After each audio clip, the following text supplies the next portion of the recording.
What's the most you ever lost on a coin toss? Sir? The most you ever lost on a coin toss? I don't know. I couldn't say. Call it.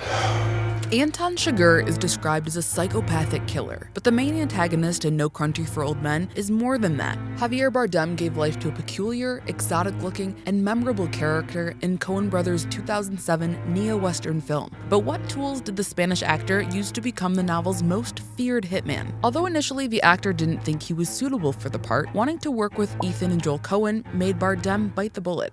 I don't speak English, and I don't drive, and I don't like I violence. don't drive. Yeah. And they said, you're our guy. Yeah, he did. We don't have a transmitter ourselves, but how about we copy Chigurh and traced Javier Bardem's every step to becoming one of the most realistic psychopaths in cinema. Today, you'll find out how the actor understood his character's principles, overcame the outrageous violence, and how the haircut was a decisive factor in saying yes to the part.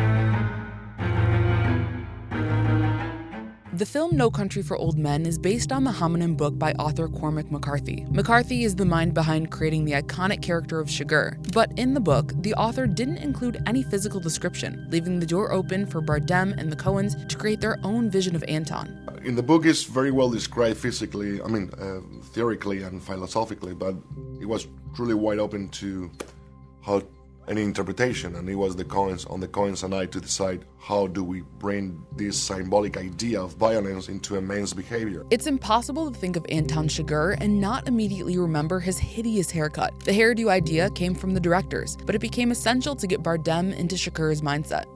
And the first thing they brought is this insane haircut, and since it was my hair, I wasn't very happy because I have to live with that hair for 3 months, but I thought it helped me tremendously to understand this kind of methodical, almost mathematical way of approaching his goals and his duty. The hair didn't only help Bardem understand the character's ways, it was also a decisive factor in agreeing to the part. In a second, with my own hair, it made and I saw it, and I said, yes, I have to make this movie. I mean, this is such a Coen Brothers look, and because it was fun, it was ridiculous, it was fun. And then that, in comparison with what the character is, would make a very good Coen Brothers character to play. But Bardem committed to more changes in his appearance to transition from his charming persona to the eerie-looking psychopath. And I changed completely my physicality and everything. I changed the whole face and everything. I did an amazing transformation. I put a lot of weight on purpose. I ate a lot. I drank a lot of beer. I stopped smoking. Very professional. The idea behind the physical transformation wasn't only to fill the character with quirks, something the Coen brothers are known for doing, but the goal was to try and stay honest to McCarthy's notion of mystery. The character is in many ways a mystery in the book. The sort of task in terms of casting the character was how do you sort of make that character dynamic and real and compelling but preserve part of that mystery. If someone had to describe Anton Chigurh in a few words, mysterious would likely be among them. Another good word would be violent, an attribute that almost made Javier Bardem give up the role. Bardem is not crazy about how violence is portrayed in movies. In fact, too much violence is such a turnoff that the star questioned the role altogether. But his wish to work with geniuses like the Coens made him see the opportunity through different lenses. I mean, I'm a huge admirer since always of the Coens, but yeah, I have this problem with violence in movies, but I understood how violence is a very important character in this movie, since the movie is making a statement about it. So that's the difference. An interesting aspect of Chigurh's violence is that it's very aggressive, even when calm and not physical. Take the gas station scene. There's no corporeal conflict, yet it might be the assassin's scariest moment in the film. I didn't put nothing up. Yes, you did. You've been putting it up your whole life. You just didn't know it. To nail that, Bardem relied on one of the golden rules of acting. I was nervous because it's a long scene and it's a lot of blah, blah, blah. And I worked so hard on the dialogue, on the lines. And I start to play the scene. I see how good the actor is, the actor that plays the guy in the gas station. He's great because he really plays fear and insecurity to a different level. So it reminded me to one of the most golden laws in acting. When you are going to play a king, you don't have to act like a king. You have to make sure that people around you treat you like a king. Even though Bardem thrived in his performance, which rendered him an Oscar for Best Supporting Actor, he admits he was insecure until it was over. And it was a couple of takes. Boom, done. I was like, what?